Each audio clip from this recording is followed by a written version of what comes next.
February 29th, 1692, Salem Village, Massachusetts.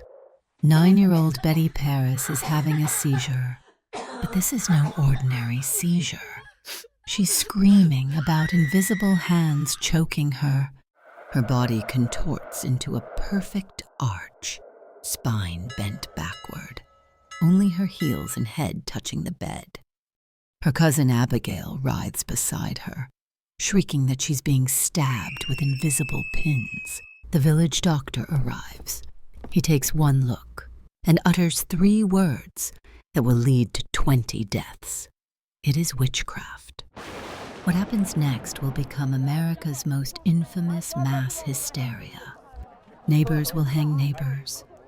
Children will condemn their parents to death. A dog will be executed as a witch's familiar. Yes, a dog. But here's what they don't tell you in history class. Salem wasn't unique. It wasn't even unusual. Right now, today, in 2024, there are over 3,000 women living in witch camps in Ghana, exiled from their communities. In India, approximately 200 people are killed annually for witchcraft. In Saudi Arabia, witchcraft is still punishable by death. The witch trials never ended. They just changed venues.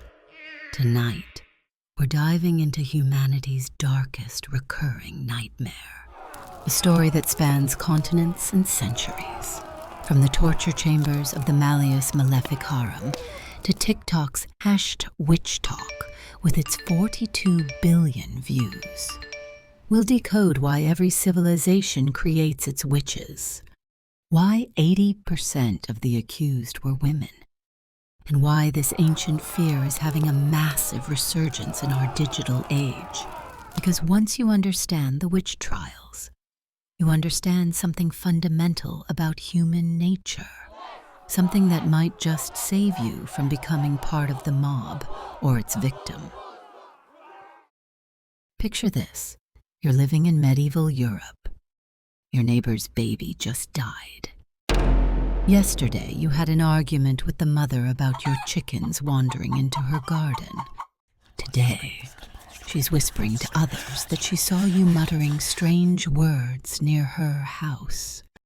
By tomorrow, you'll be in shackles. This was the reality of maleficium, harmful magic, the legal framework that turned everyday tragedies into supernatural crimes. But here's the terrifying part. Innocence was impossible to prove. Float in water, you're a witch. Water rejects evil. Sink and drown. You were innocent. Oops.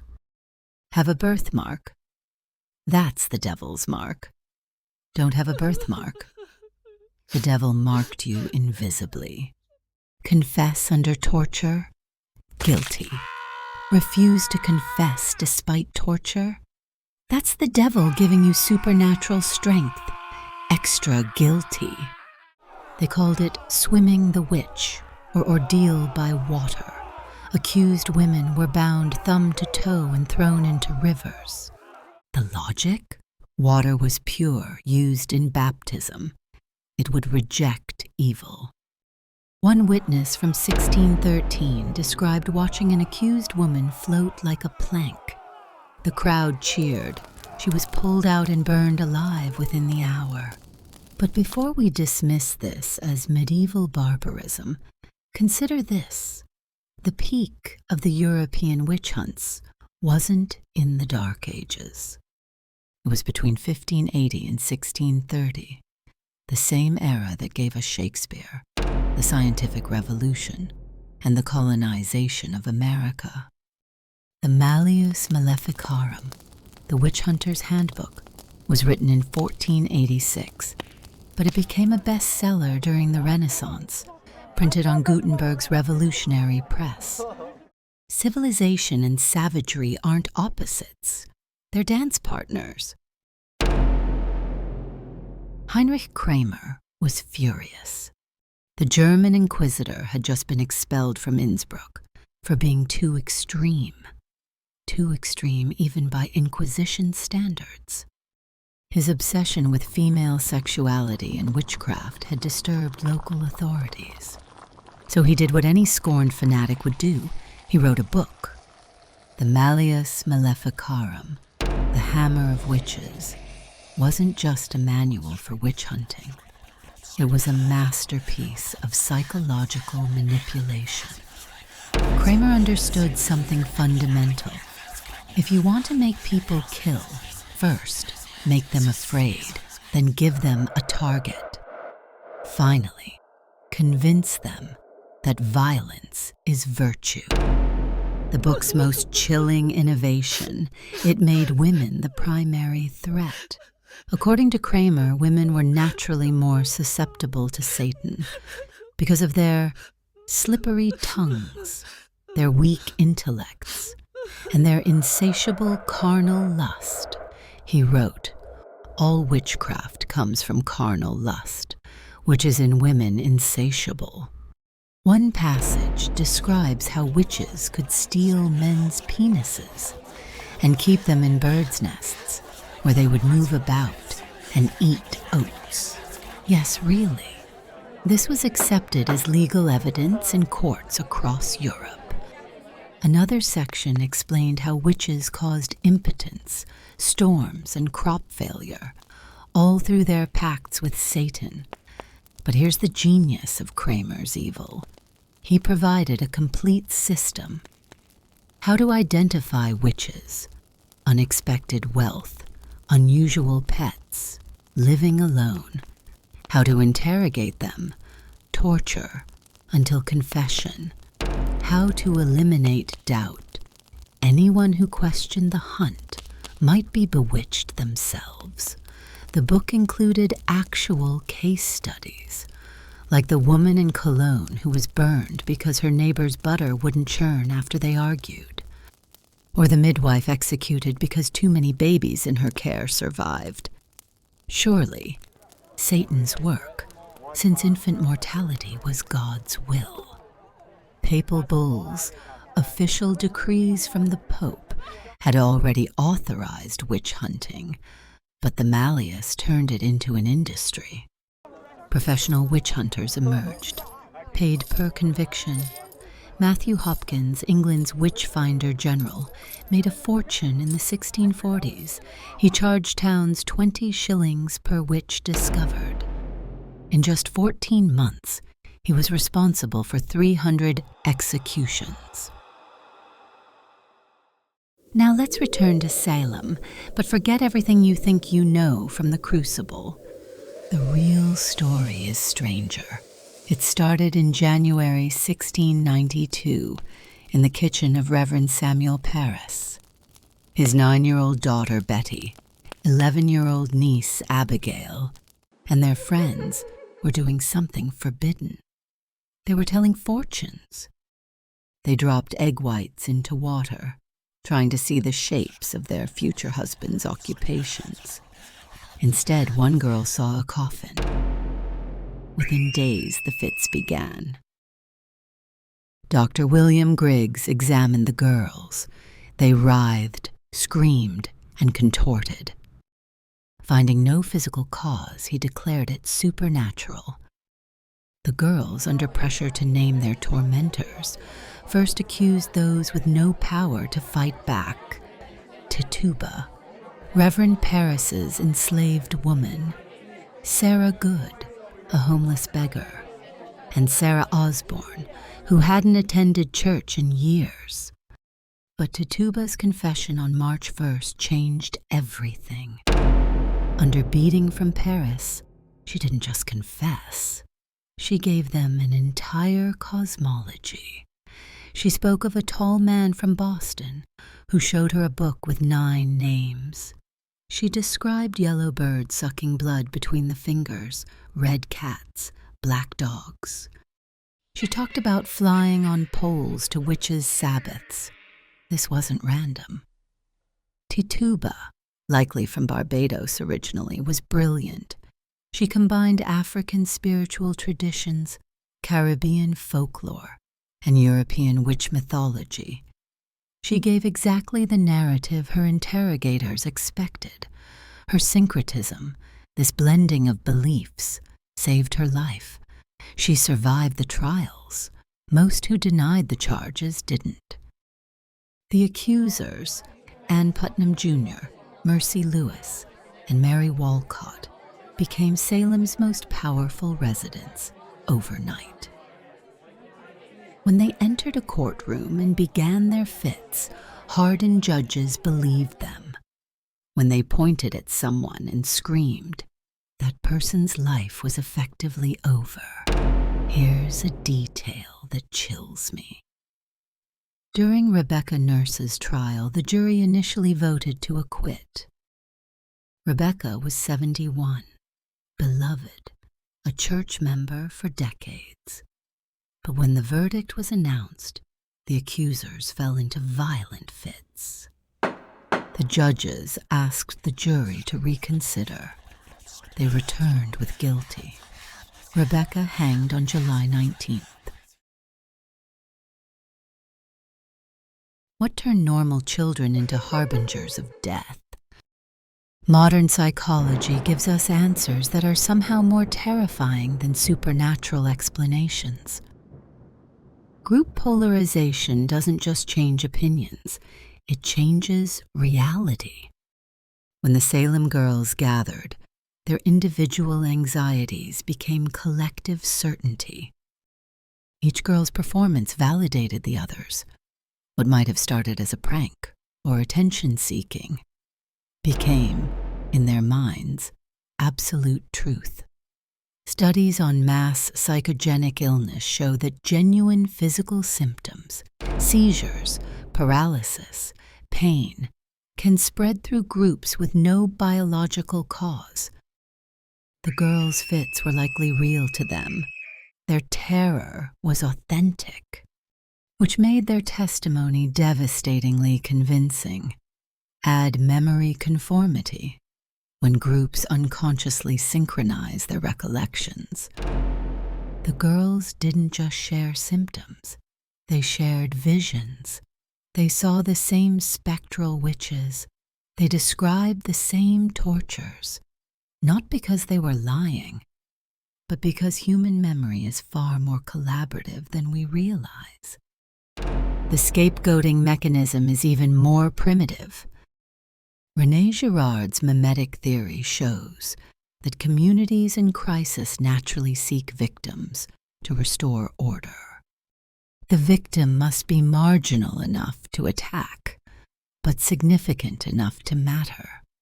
In Salem, this started with outsiders like Tituba, but eventually it claimed pillars of the community. George Burroughs, Salem's former minister, was accused of being the witches' leader. At his execution on August 19th, he perfectly recited the Lord's Prayer, something witches supposedly couldn't do. The crowd began to murmur, to doubt. Then Cotton Mather, watching from horseback, reminded them that Satan could appear as an angel of light. Burroughs hanged. The gendered persecution aspect reveals something darker. Of Salem's accused, 78% were women. Most were past childbearing age, or had violated social norms, too outspoken, too independent, too knowledgeable about herbs and healing. The cunning folk, the wise people who had been healers for centuries, were now enemies of the state. Sarah Good, one of the first accused, was a beggar who muttered when denied charity. Those mutters became curses in the town's imagination. When she stood on the scaffold, she told Minister Nicholas Noyes, "I am no more a witch than you are a wizard, and if you take away my life, God will give you blood to drink." 25 years later, Noyes died of a hemorrhage, choking on his own blood. Coincidence? Or the power of suggestion? The town remembered Sarah's words. In Part 2, we'll travel from Salem's aftermath to the global stage, where witch hunts didn't end but evolved. The witch archetype refused to die.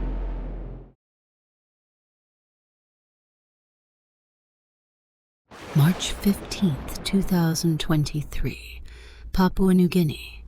A young mother named Kapari Leniata is stripped naked. She's tortured with hot iron rods, doused in gasoline, and burned alive on a pile of car tires.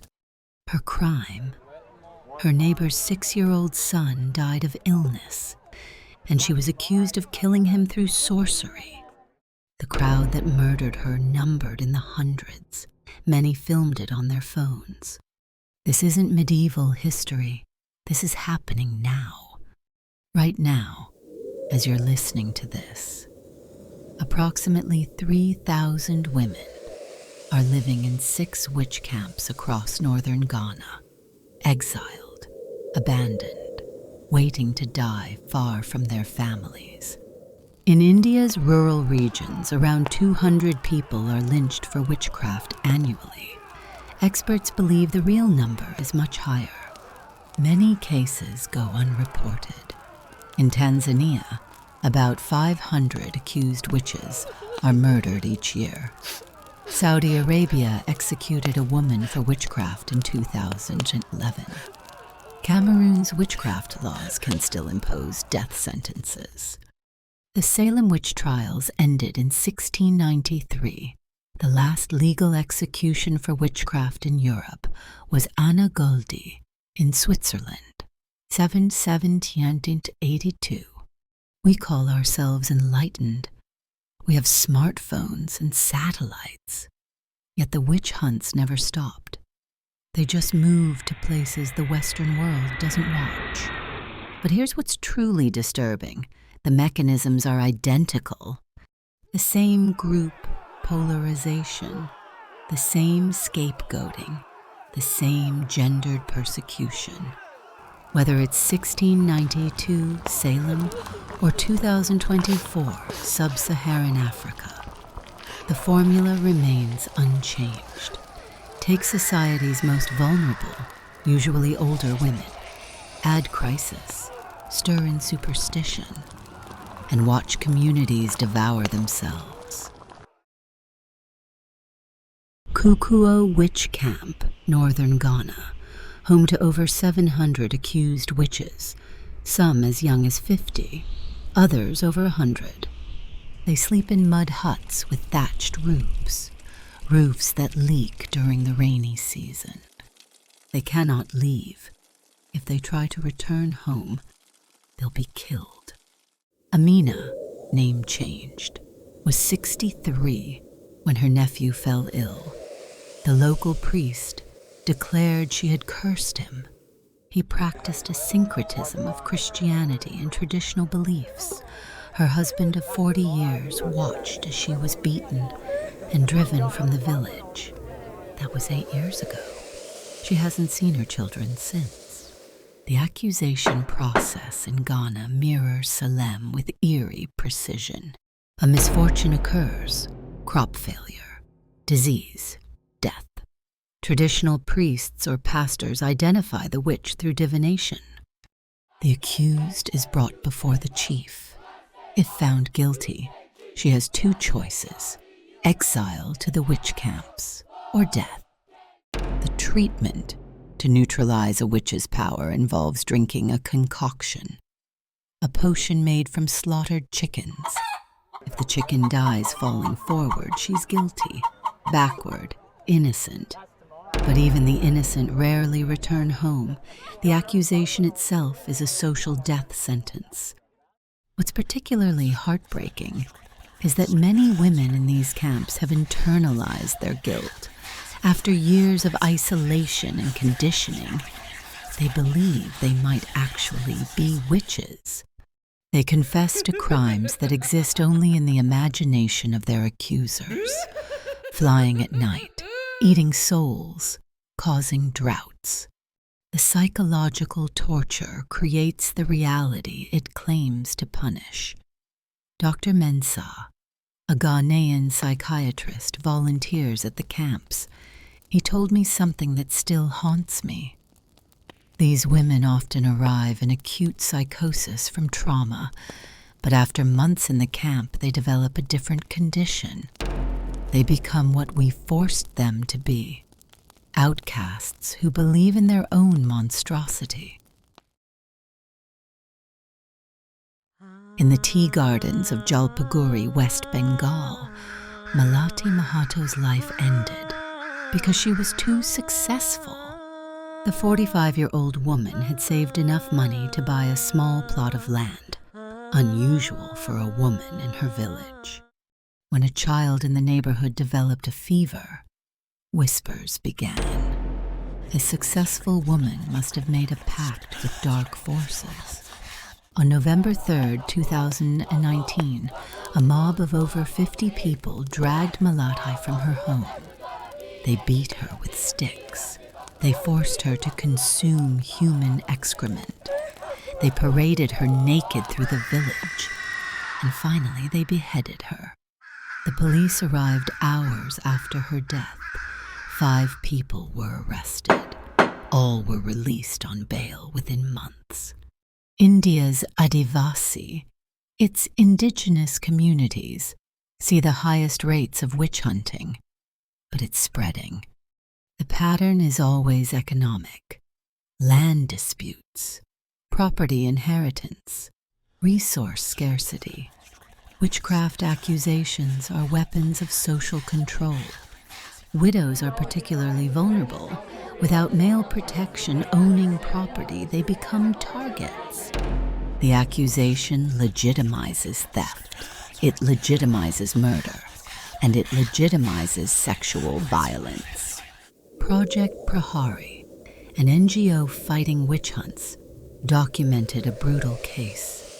An entire family massacred, parents and 3 children. Their crops survived a drought that destroyed their neighbors' fields. Success became suspicion. Survival became a crime. To understand modern witch hunts, we must return to their European roots, specifically the Spanish Inquisition. It perfected persecution as bureaucracy. Established in 1478, the Inquisition wasn't about spontaneous mob violence. It was systematic, documented, efficient. They kept detailed records. We have tens of thousands of trial transcripts. They created manuals. They trained interrogators. They established quotas. They turned hunting humans into an industry. The auto da fe, the act of faith, was public theater. The condemned wore San Benitos, penitential garments, decorated with flames and demons. The spectacle wasn't just execution, it was education. Watch what happens to those who deviate. They pioneered the use of children as informants. The Edict of Faith required citizens to report suspicious behavior, missing church, practicing folk medicine, owning suspicious books. Children were taught to watch their parents for signs of heresy. Sound familiar? Every totalitarian regime since has used this playbook. But here's what the Inquisition understood that Salem didn't: sustainability. Salem's witch trials burned too hot, too fast. They consumed even the elite before collapsing. The Inquisition lasted 350 years because it maintained controlled burns. Enough fear to ensure compliance, not enough to destabilize society. The Spanish Inquisition officially ended in 1894, but its technologies of persecution evolved. The Soviet show trials, McCarthy's blacklists, China's Cultural Revolution, all borrowed the Inquisition's methods. Public confession, forced denunciation, spectacular punishment. The witch hunt became a template for ideological purges. before the hunts, before the Malleus Maleficarum, before Christianity itself, Europe had its healers. The cunning folk, the wise people, every village had them. They delivered babies. They set bones. They knew which herbs could break a fever or ease a troubled mind. They practiced folk magic, a blend of empirical knowledge and ritual, a blend that worked often enough to be invaluable. In England, cunning folk outnumbered clergy well into the 17th century. When your cow was sick, you called the cunning woman, not the priest. When you needed a love charm or protection from evil, you sought the wise man. Their practice was syncretism at its finest. Christian prayers mixed with pre-Christian symbols, medical knowledge wrapped in ritual, psychology dressed as magic. A cunning woman might cure your headache with willow bark. It contained the active ingredient of aspirin. She would chant Latin prayers while drawing protective sigils. The cure worked. Did it matter which element was responsible? But the Reformation changed everything. Protestants and Catholics, despite their differences, agreed on one thing. Cunning folk were competition. The Church wanted a monopoly on the supernatural. Medical professionals, emerging as a formal profession, wanted to eliminate irregular practitioners. The state wanted centralized control. The cunning folk were caught in a triple bind, too successful, and they were in league with Satan, not successful enough, and they were frauds deserving punishment. Refused to practice, and past failures would be blamed on them retroactively. Margaret Harket, a cunning woman from Norfolk, was executed in 1585. Her crime? Predicting the weather too accurately. For decades, she had helped farmers plan their harvests. Such accuracy could only come from diabolic sources. The fact that she observed cloud patterns and kept seasonal records was irrelevant. Knowledge itself had become evidence of evil. Fast forward to 1954. Gerald Gardner, a British civil servant turned occultist, publishes Witchcraft Today. He claims to have been initiated into a surviving coven of witches, practitioners of an ancient pre-Christian religion, a faith that supposedly survived the burning times in secret. He calls it Wicca. Gardner was almost certainly lying about the ancient lineage, but his lie became a truth of a different kind. Wicca exploded in the 1960s counterculture. Here was a religion that worshipped both masculine and feminine divinity, the horned god and the goddess. It celebrated nature. It celebrated sexuality. It celebrated personal power. It had no central authority, no original sin, no eternal damnation. For women especially, it offered something Christianity never had: spiritual authority without qualification. By the 1970s, Wicca had merged with second-wave feminism. The witch became a feminist icon, the woman who refused to submit. The woman who claimed power regardless of patriarchal approval. Witch, transformed from accusation to identity. The rebranding of witch from victim to rebel was complete. Neo-paganism bloomed into hundreds of traditions. Dianic Wicca focused exclusively on goddess worship. Celtic Reconstructionism tried to revive ancient Druid practices. Chaos magic dispensed with belief altogether. It treated all symbol systems as equally valid tools. The U.S. military recognized Wicca as a religion in 1986. The pentacle was approved for veteran grave markers in 2007. By 2014, Pew Research found over 1 million Americans identified as Wiccan or pagan, outnumbering Presbyterians. Enter TikTok, 2020. The pandemic has everyone locked inside, doom scrolling through endless anxiety.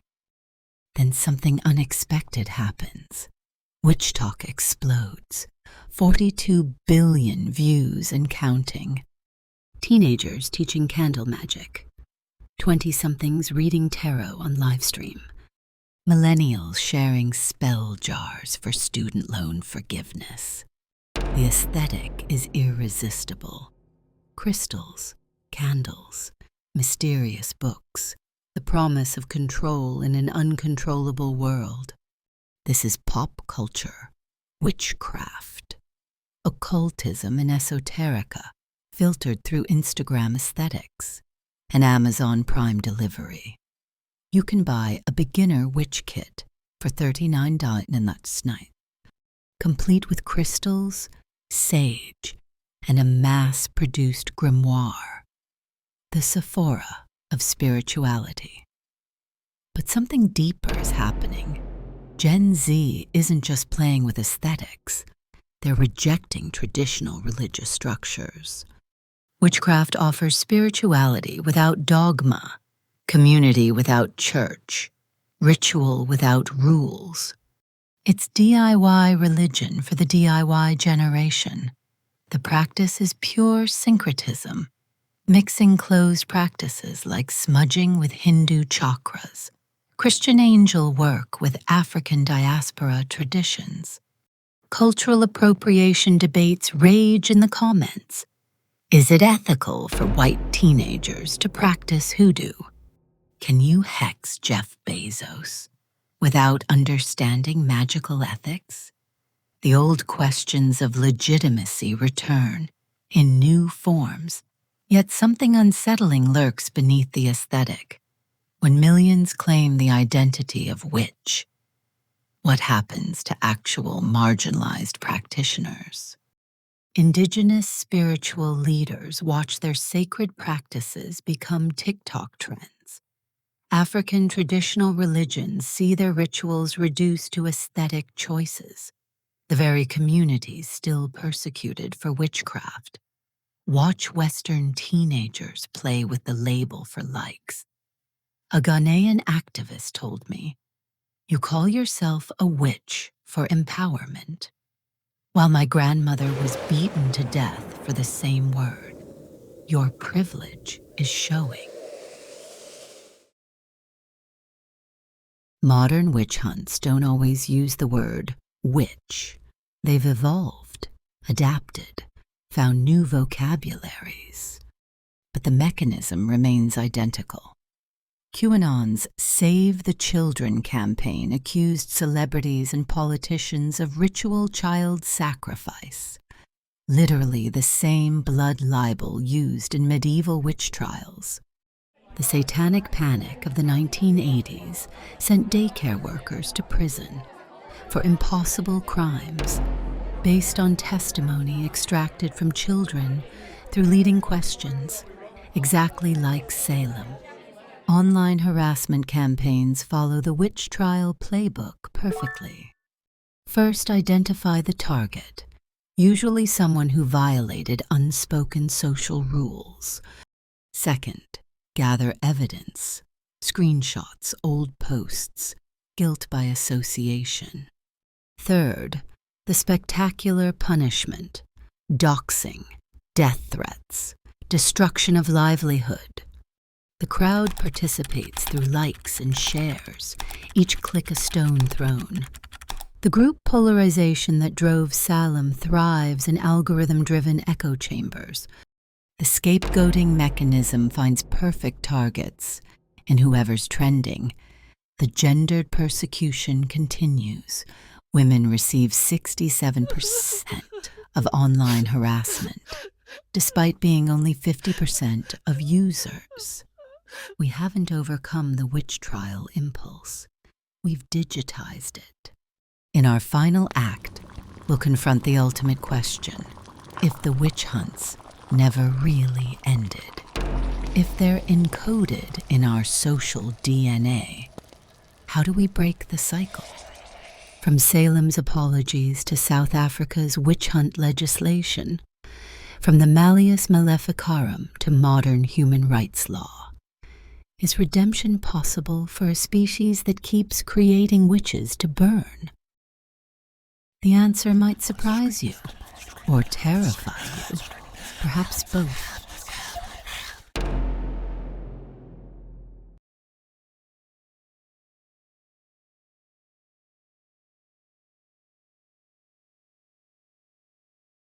January 14th, 1697, 5 years after Salem's last hanging, Judge Samuel Sowell stands in Boston's Old South Church, head bowed, as the minister reads his confession aloud.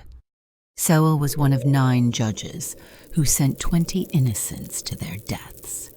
He is publicly repenting. He accepts blame and shame for his role in the trials.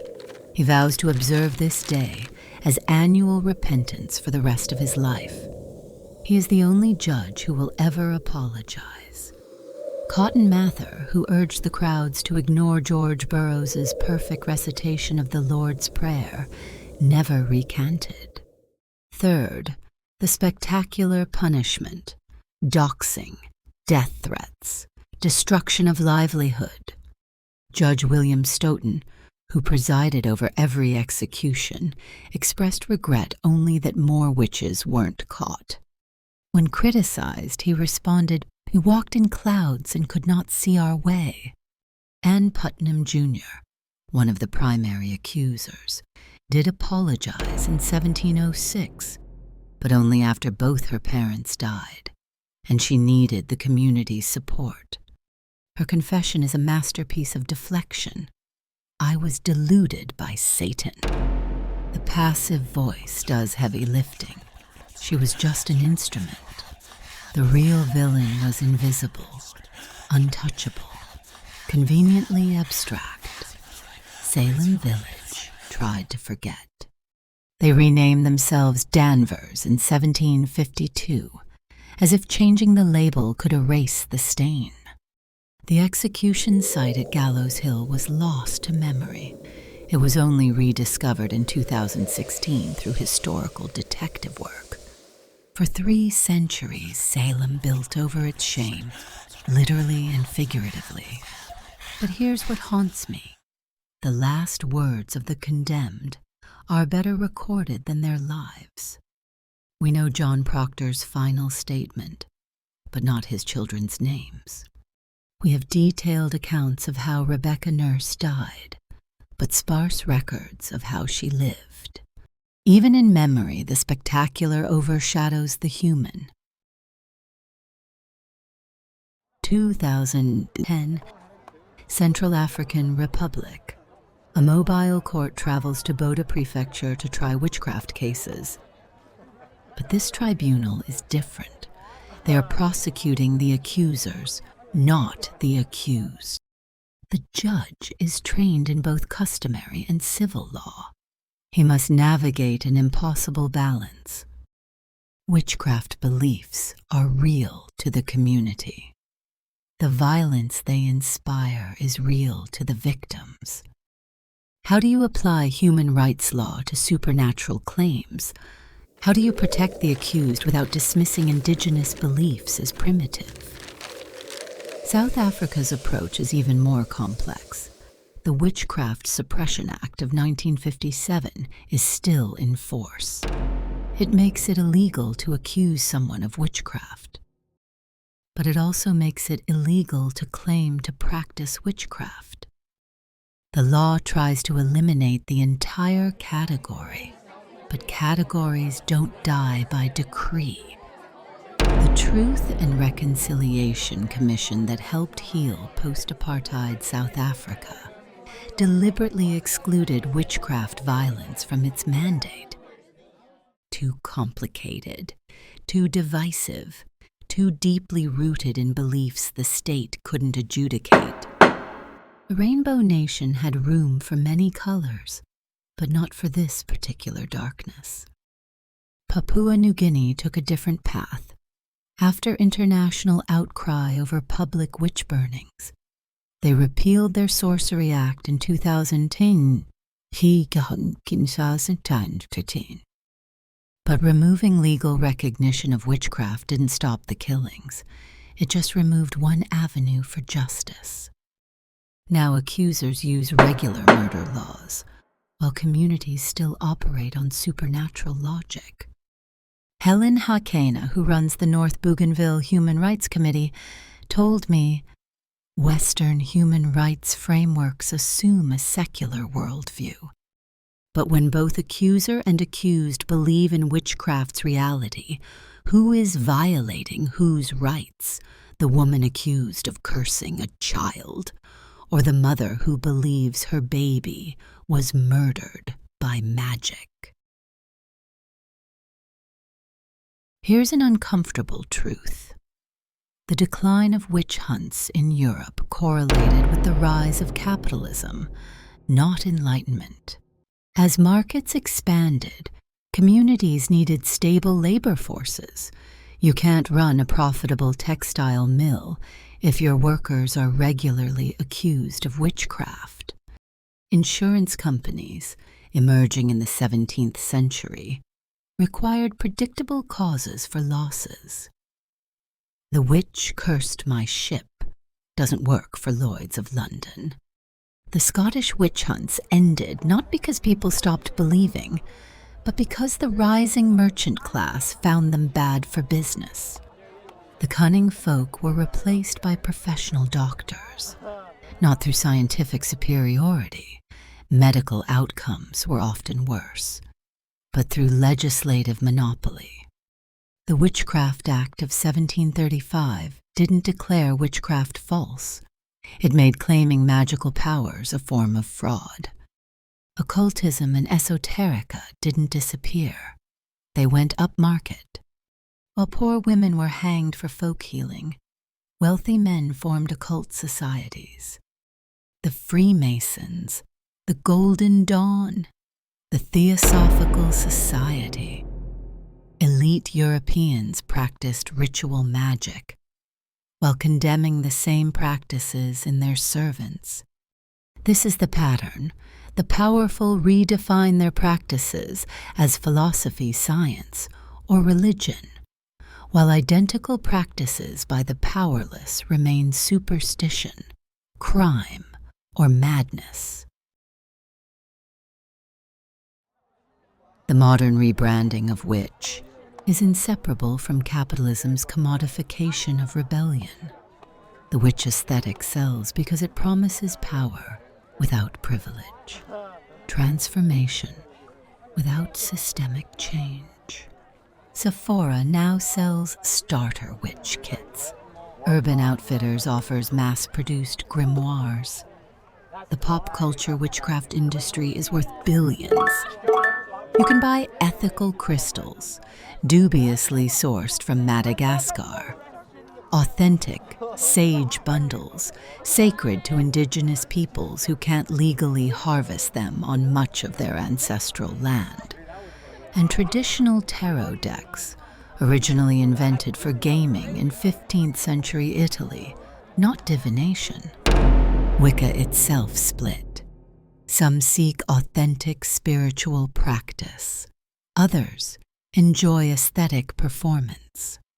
Fluffy bunny became the dismissive term for practitioners who cherry-picked the pleasant parts, blessing spells and moon rituals, ignoring the shadow work, ignoring the confrontation with death and darkness that traditional witchcraft demands. The Witchtok phenomenon represents this tension perfectly. Is a 16-year-old in Ohio hexing her ex-boyfriend practicing a religion, or performing identity, or processing trauma through symbol? When she posts a spell jar tutorial that gets 3 million views, Is she a priestess, an influencer, or both? Neo-paganism struggles with these questions. The Covenant of the Goddess, one of Wicca's largest organizations, requires members to trace their initiation lineage. But most practitioners are solitary, self-initiated through books and YouTube videos. Who is authority in a religion that rejects authority? The witch hunt mechanism hasn't disappeared. It's been optimized. Social media algorithms are group polarization engines. They are designed to maximize engagement through outrage. The more extreme the accusation, the more it spreads. The more it spreads, the more real it becomes. Consider how online pylons work.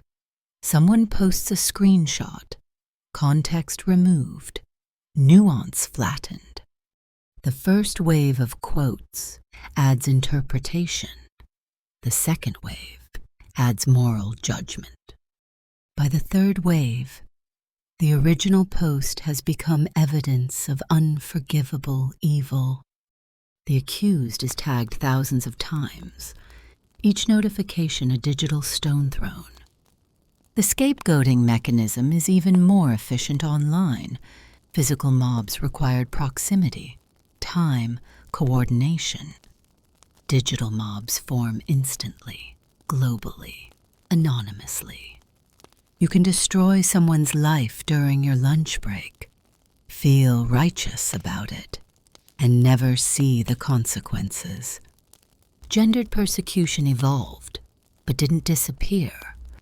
Women who violate digital social norms, too successful, too outspoken, too visible, face harassment campaigns that explicitly invoke witch trial imagery.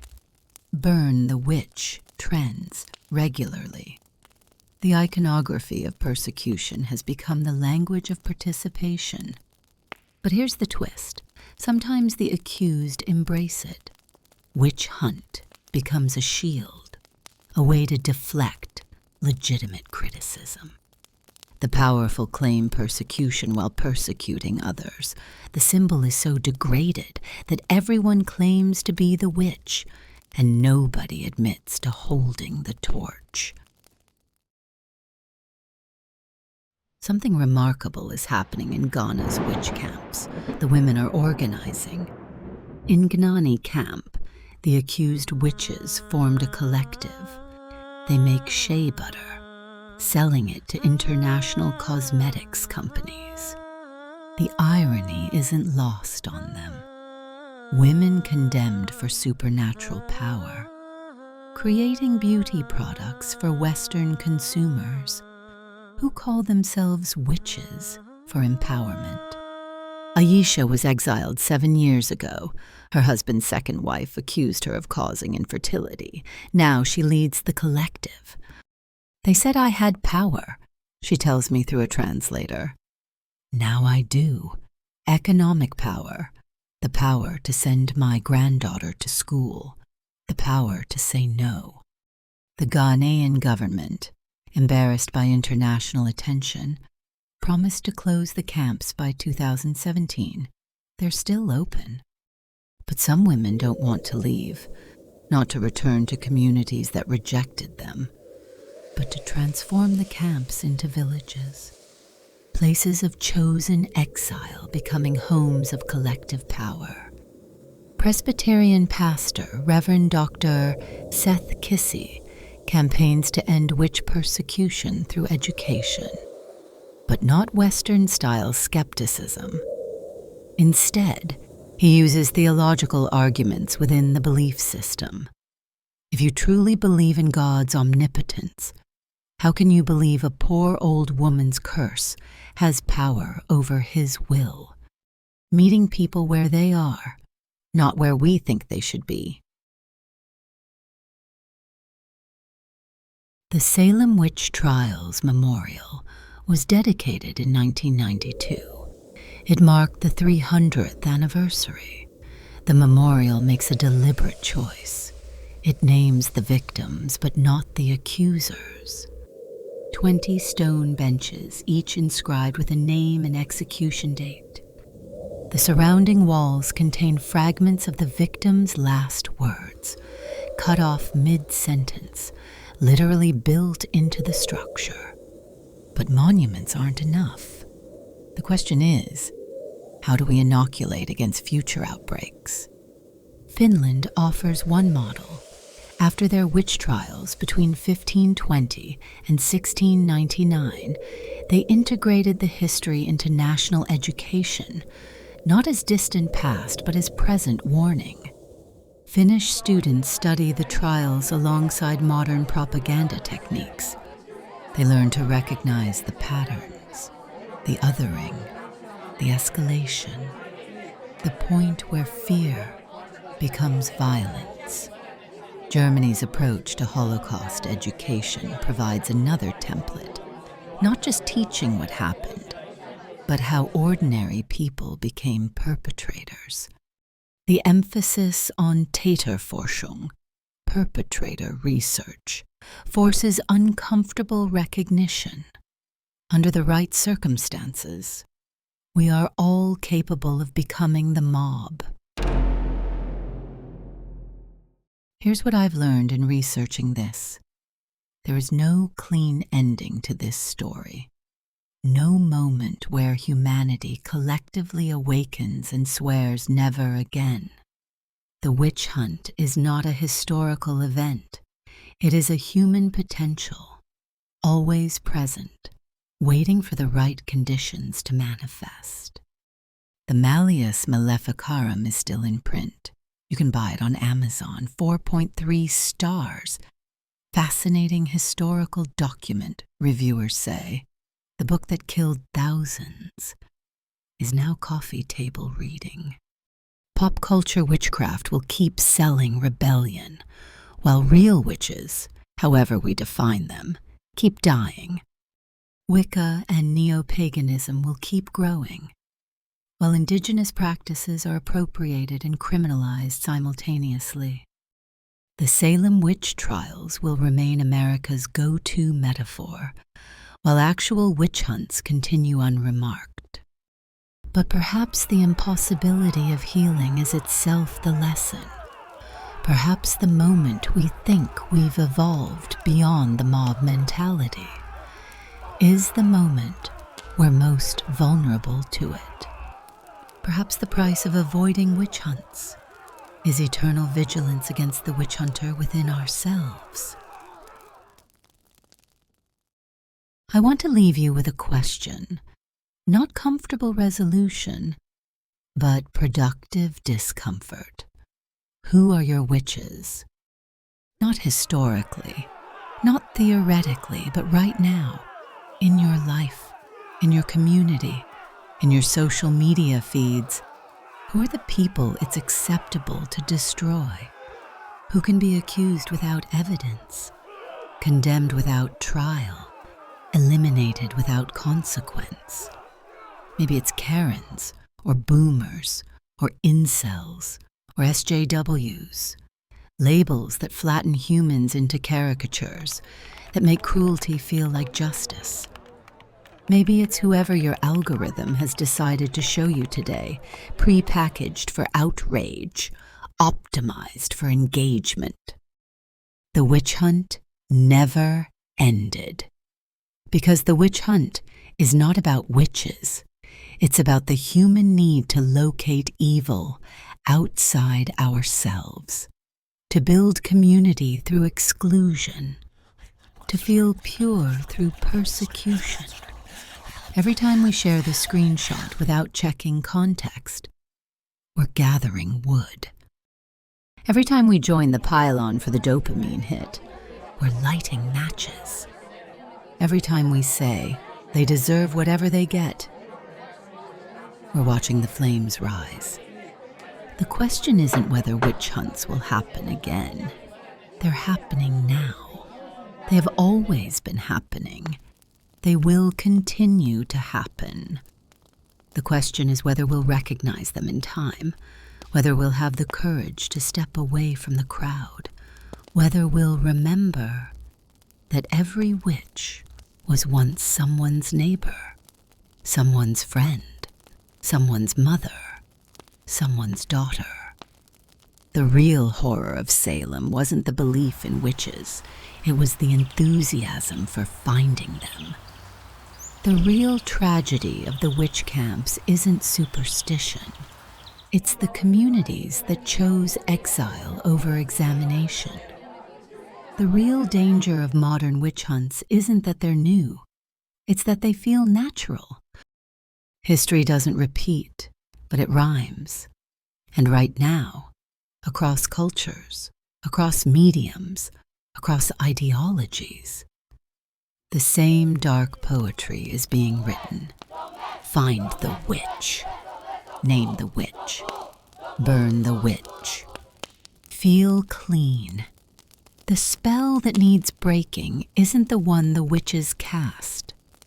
It's the one we cast on ourselves every time we choose the comfort of certainty over the discomfort of complexity. Every time we mistake the mirror for a window. Every time we forget the real magic, the darkest magic, is how easily fear becomes theater. And theater becomes death. Thank you for listening